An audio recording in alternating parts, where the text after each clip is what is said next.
आपल्याबरोबर बोलण्यासाठी माजी आमदार वैभव नाईक आहेत। नाईक साहेब, काय सांगाल? विधानसभेचं अधिवेशन पार पडले, काय सांगाल? कोकणच्या वाट्याला विधानसभेच्या अधिवेशनासाठी काय नेमकं आलं? खरं तर विधानसभेचं अधिवेशन संपलं। या अधिवेशनामध्ये कोकणमध्ये सगळेच लोकप्रतिनिधी शिवसेना भाजपचे आहेत। असं असताना रत्नागिरी सिंधुदुर्ग जिल्ह्यासाठी सध्याच्या अधिवेशनामध्ये भोपळा आला असं म्हटलं तर वावगं ठरणार नाही। कारण या अधिवेशनामध्ये बजेटमध्ये कुठलीही कामं मंजूर झाली नाहीत। या अधिवेशनामध्ये जी उद्धव बाळासाहेब ठाकरेंनी रत्नसिंधू म्हणून योजना केली होती, जी सर्वसामान्य लोकांना थेट त्यांना त्याचा लाभ होत होता, त्या योजनेला ₹1 मिळाला नाही। आणि त्यामुळे या योजनेमध्ये कुठलीही घोषणा झाली नाही, कुठलीही योजना आली नाही। आणि त्यामुळे या सगळ्या अधिवेशनामध्ये कोकणच्या जनतेचा सत्तारूढ पक्षाने भ्रमनिरास केलेला आहे। नक्कीच कोकणातील सगळ्यात महत्त्वाचा प्रश्न म्हणजे विमानतळाचा। सध्या मुंबईकडे जाणारी वाहतूक बंद आहे, पुण्याकडे जाणारी जी वाहतूक आहे ती सुद्धा अनियमित आहे। तुम्ही टाळ ठोकू अशा पद्धतीचा इशारा दिला होता, त्यानंतर नारायण राणे यांनी सांगितलं होतं की टाळ ठोकून दाखवा, तुमच्या घराला टाळ ठोकू। काय सांगाल आताच्या परिस्थितीमध्ये तुमची भूमिका काय आहे?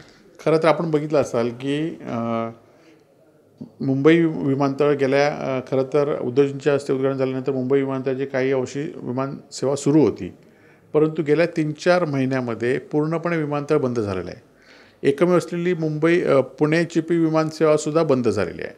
आणि या संदर्भात आम्ही विरोधी पक्ष म्हणून आवाज उठवल्यानंतर काही लोकांनी आमच्या घराला टाळ ठोकण्याचा प्रयत्न करणार म्हणून सांगितलं। खरं तर विमानतळ सुरू झाली पाहिजे, विरोधाला विरोध नको म्हणून आम्ही गेले 2 महिने थांबलेलो होतो।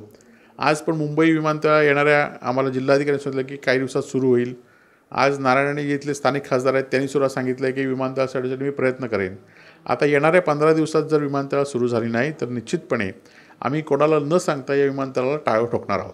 नक्कीच सध्या राज्यात गाजतोय तो दिशा सालियन प्रकरण। या प्रकरणात कुठेतरी उद्धव ठाकरे यांना सुद्धा अटक करा अशा पद्धतीची मागणी त्यांच्या वकिलांनी केलेली, काय सांगाल? खरं तर या सगळ्या प्रकरणामध्ये CBI, Mumbai police, Maharashtra police यांनी सगळ्यांनी त्या तपास केलेला आहे आणि त्याच्या क्लीन चिट दिलेली आहे। परंतु क्लीन चिट म्हणजे त्या विषयात उद्धवजी आणि यांचा काही संबंध नाही।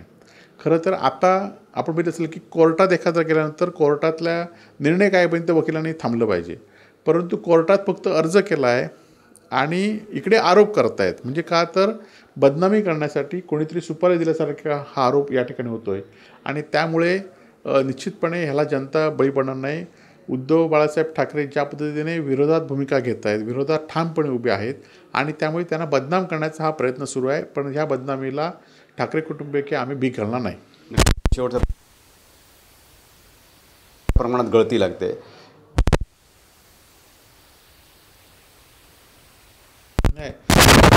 असल्यामुळे काही अंशी किंवा आमिष दिल्यामुळे आज सत्तारूढ पक्षाला विरोधी पक्षच नको आहे, म्हणून आमच्यातनं जे लढलेले उमेदवार त्यांना सुद्धा ते घेण्याचा प्रयत्न करत आहेत। काही लोकांना त्यांनी घेतलं आहे, परंतु कोकण हा शिवसेनेचाच बालेकिल्ला आहे।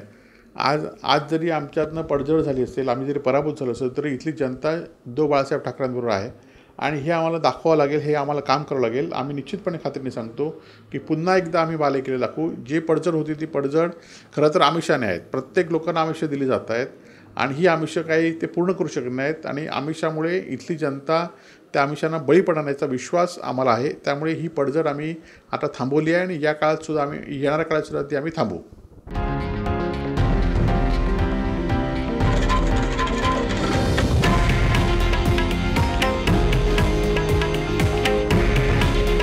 हे आहे देशातील नंबर 1 न्यूज नेटवर्क आणि आपण पाहत आहात TV9 मराठी।